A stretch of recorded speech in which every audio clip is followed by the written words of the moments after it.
Indiana's biennial budget begins to take shape long before the General Assembly's actual budget writing session commences. The process picks up speed in the spring, more than 6 months before the session's formal start, when the state budget agency invites other state agencies to detail what they think they'll need to maintain existing operations, to fund any proposed service expansions, and to pay for any capital projects or new facilities. The agencies submit their wish lists in late summer, then defend their requests in the fall at a series of public hearings before the State Budget Committee, a bipartisan panel comprising 4 legislators and the director of the budget agency. In December, armed with a newly released revenue forecast, the Budget Committee puts together a preliminary spending plan. That proposal goes to the governor, who in turn delivers his spending priorities to the General Assembly. As required by Indiana's Constitution, all budget-related legislative deliberations begin in the House, in the Ways and Means Committee to be precise. Once that committee, and subsequently the full House, settle on their spending priorities, the spotlight shifts to the Senate and its primary budgeting panel, the Senate Appropriations Committee.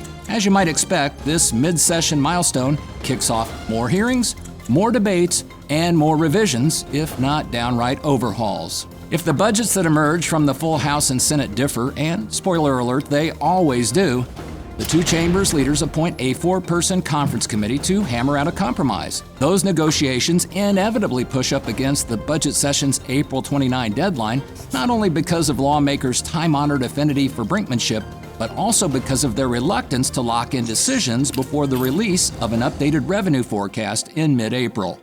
Once a spending plan passes both chambers and gains the signature of the governor, its provisions take effect July 1, the start of Indiana's fiscal year. Now, you might be wondering what happens if the General Assembly fails to enact a budget by that date.